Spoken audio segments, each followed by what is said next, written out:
दोस्तों बच्चों कैसे हो। Myself Mohammad Sufiyan, your most welcome in my YouTube channel learning for the biology Zeeshan Academy. वो बच्चे जो सेल्फ स्टडी करके क्लास 12th में अच्छा से अच्छा नंबर लाना चाहते हैं वो मेरे इस यूट्यूब चैनल को लाइक करें, शेयर करें, सपोर्ट करें और वीडियो को शुरू से लेकर के लास्ट तक देखिए। बहुत ही हेल्पफुल वीडियो होगी आपके लिए। बहुत ही सिंपल लैंग्वेज में बहुत इफेक्टिव और बहुत मेहनत करके वीडियो बनाई जाती है। तो आप सपोर्ट करिए, शेयर करिए, लाइक करिए और वीडियो को पूरी देखने की कोशिश करिए, अपने दोस्तों तक बताइए। तो आज हम लोग एक नया टॉपिक लेकर के आए हैं, उसकी स्टडी करेंगे। तो तैयार हो जाइए बिना रुके हुए। आज का जो टॉपिक है वो है एक्वायर्ड इम्यूनिटी। इससे पहले हम लोग पढ़ चुके थे इनेट इम्यूनिटी। एक्वायर्ड इम्यूनिटी क्या होती है? एक ऐसी इम्यूनिटी जो आफ्टर बर्थ के बाद लिविंग थिंग अपने आसपास पाए जाने वाले जो पैथोजन होते हैं वो उनकी बॉडी में इंटर करते हैं, और जब बॉडी में इंटर करते हैं तो इसकी वजह से जो इम्यूनिटी धीरे धीरे डेवलप होती है, इस इम्यूनिटी को एक्वायर की जाती है। इकट्ठा की गई जो इम्यूनिटी होती है इसको हम एक्वायर्ड इम्यूनिटी कहते हैं। ये इम्यूनिटी डेवलप कैसे होती है? By the attack of the pathogen. जो पैथोजन हमारी बॉडी में जाते हैं उनको इनकाउंटर करने के लिए हमारी बॉडी के अंदर दो तरह की सेल पाई जाती हैं। एक बी लिम्फोसाइट होती है और एक टी लिम्फोसाइट होती है। और यही आपका क्या होता है, एक्वायर इम्यूनिटी का सबसे इम्पॉर्टेंट पार्ट भी कह सकते हैं या कंपोनेंट भी कह सकते हैं। तो जो एक्वायर इम्यूनिटी होती है वो सबसे पहला जो होगा पैथोजन के अटैक से, पैथोजन के इनकाउंटर से हमारी बॉडी जो डेवलप करती है, जो एक्वायर करती है, इकट्ठा करती है, उसको एक्वायर इम्यूनिटी कहते हैं। अब ये दो तरह से हमारी बॉडी में ये डेवलप होती है। पहला जो होता है by the attack of the pathogen और दूसरा by the immunisation. Different type के इम्यूनाइजेशन की प्रोसेस को ऑपरेट करके हम अपनी बॉडी में इम्यून सिस्टम को मजबूत पे मजबूत करते जाते हैं, और यही प्रोसेस जो होती है जिससे इम्यून सिस्टम जो है वो और ज़्यादा ताकतवर बन जाए, इसी को हम क्या कहते हैं, एक्वायर्ड इम्यूनिटी कहते हैं। अब जो एक्वायर्ड इम्यूनिटी होती है वो इन्नेट इम्यूनिटी से थोड़ा डिफरेंट होती है, क्योंकि इसमें स्पेसिफिसिटी पाई जाती है। It can be identify self and different cell, as well it can be identify and attack different type of the pathogen। जो अलग अलग पैथोजन होते हैं, चाहे वो आपके वायरस हो गया, चाहे आपका क्या हो जाएगा, बैक्टीरिया हो गया, ऐसे जो अलग अलग पैथोजन होते हैं उनको ट्रिगर करने के लिए, उनको कंट्रोल करने के लिए एक्वायर्ड इम्यूनिटी में क्या होती है, जो क्षमता पाई जाती है, इसको हम क्या कहते हैं, स्पेसिफिसिटी। उसके बाद दूसरा होता है मेमोरी। ये सबसे इम्पॉर्टेंट कैरेक्टर होता है एक्वायर्ड इम्यूनिटी का। मेमोरी का मतलब क्या होगा कि जब भी हमारी बॉडी में एक पैथोजन क्या होता है, इंटर करता है, तो ऐसी कंडीशन में हमारी बॉडी में जो इम्यून सिस्टम होता है वो क्या करता है, इस पैथोजन को डिस्ट्रॉय करने की कोशिश करता है। पहली चीज़ ये हो गया, इसको डिस्ट्रॉय करता है। और इस तरह से जब पहली बार डिस्ट्रॉय करेगा तो ये जो रिस्पांस होता है इसको हम क्या कहते हैं, प्राइमरी रिस्पांस भी कहते हैं। अब उसके बाद कैसे डिस्ट्रॉय किया, इसके लिए क्या करता है, मेमोरी सेल डेवलप कर लेता है। और फर्दर अगर वही पैथोजन एक बार फिर दोबारा हमारी बॉडी में इंटर करता है तो with the help of memory कैसे इसको डिस्ट्रॉय करना होगा, बहुत ही क्विक एक्शन होता है। और ये आपका क्या होता है, इसको कहते हैं सेकेंडरी रिस्पॉन्स। और इस तरह से मेमोरी जो होती है वो हमारे इम्यून सिस्टम की एक्वायर्ड इम्यूनिटी का सबसे इम्पॉर्टेंट कैरेक्टरिस्टिक्स होता है। इसके अलावा क्या होता है, एक्वायर्ड इम्यूनिटी में क्या होती है, self cell and foreign cell. ये अपनी सेल है कि फॉरेन सेल है, उसको आइडेंटिफाई करने की भी क्या होती है, कैपेसिटी डेवलप हो जाती है। उसके अलावा जो सबसे इम्पॉर्टेंट मोस्ट इम्पॉर्टेंट पॉइंट है that the acquired immunity are only present in the case of vertebrate.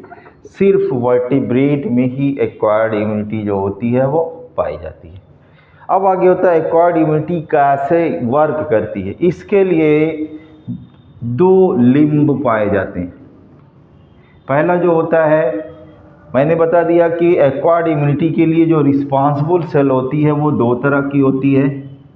पहला जो होती है उसको हम बी लिम्फोसाइट कहते हैं और दूसरी जो होती है उसको टी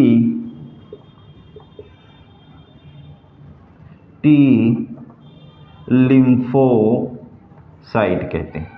और ये दोनों मिलकर के दो अलग अलग तरह के इम्यूनिटी को डेवलप करते हैं। पहला जो होता है ह्यूमोरल या एंटीबॉडी मीडिएटेड इम्यूनिटी। जब भी पैथोजन हमारी बॉडी में आते हैं तो इनकाउंटर करने के लिए फर्स्ट ऑफ ऑल ये जो बी लिम्फोसाइट होती है ये एंटीबॉडी रिलीज करती है। It can release the antibody that can kill destroy the specific pathogen. और इस तरह से एंटीबॉडी का फॉर्मेशन बी लिम्फोसाइट से होता है। तो एंटीबॉडी बना करके इम्यून सिस्टम को मजबूत करती है, रिस्पांस शो करती है। तो इस तरह का जो रिस्पांस होता है या इस तरह की जो इम्यूनिटी होती है इसको ह्यूमोरल या एंटीबॉडी मीडिएटेड इम्यूनिटी कहते हैं। There are different type of the antibody. और ये जो एंटीबॉडी होते हैं एक्चुअल में अगर हम एंटीबॉडी की स्टडी करते हैं इन रेफरेंस टू 12 तो ये इम्यूनोग्लोबुलर स्ट्रक्चर इम्यूनोग्लोबिन के बने हुए स्ट्रक्चर होते हैं और इनको हम रिप्रेजेंट करते हैं IG से। They are the various type. ये अलग अलग तरह के होते हैं लेकिन इनका जो स्ट्रक्चर होता है स्ट्रक्चर इनका लगभग कैसा होता है, एक जैसा होता है। And this is look like the bicep. अब इसमें क्या होते हैं 4 पॉलीपेप्टाइड चेन होते हैं। दो जो होते हैं बड़ी होते हैं जिनको लॉन्ग या हैवी पॉलीपेप्टाइड चेन कहते हैं और दो जो होते हैं वो आपके क्या होते हैं छोटे होते हैं और इनको शॉर्ट या लाइट पॉलीपेप्टाइड चेन कहते हैं। अब इसमें क्या होता है ये वाला जो पोर्शन होता है यहाँ पर एंटीजन को बाइंड करने वाले साइट पाए जाते हैं और इसी के बेस पर it can be work on the lock and की मैनर। और इस तरह से जो स्पेसिफिक पैथोजन होते हैं उनके लिए ये स्पेसिफिक एंटीबॉडी रिलीज होते हैं और ये जाकर के पैथोजन को ट्रैप कर लेते हैं और इस तरह से हमारी बॉडी को पैथोजन के इफेक्ट से क्या करते हैं रोक देते हैं। तो पहला जो एक्वायर्ड इम्यूनिटी का कंपोनेंट होता है वो एंटीबॉडी रिलीज करके ये एक्वायर्ड इम्यूनिटी को बढ़ाते हैं, बूस्ट करते हैं, इनकाउंटर करते हैं। दूसरा जो होता है उसको हम कहते हैं cell mediated immunity. Cell mediated जो इम्यूनिटी होती है that is develop with the help of T lymphocyte. और ये जो T लिम्फोसाइट होती है they can produce 2 type of the cell. पहला जो होती है टॉक्सिक या किलर सेल और दूसरा क्या होता है T हेल्पर सेल। ये जो किलर सेल होती है डिफरेंट टाइप के साइटोटॉक्सिन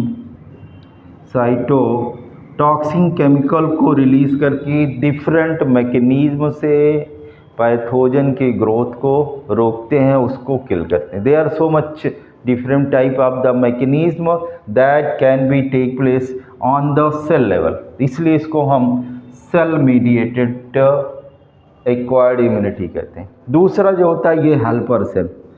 ये जो टी हेल्पर सेल होती है इसका काम क्या होता है कि ये स्पेसिफिक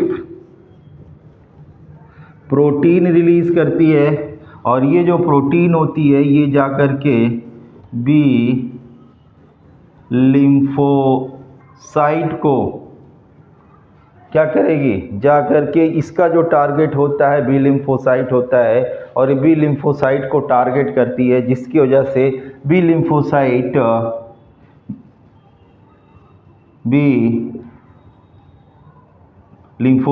प्लाज्मा सेल बनाती है, और इस प्लाज्मा सेल से आगे जा कर के क्या होता है, एंटीबॉडी का फॉर्मेशन होता है। तो ये इसको इंड्यूस करती है, एक्सेलरेट करती है, पिंच करती है, इसलिए इसको हम क्या कहते हैं, हेल्पर सेल।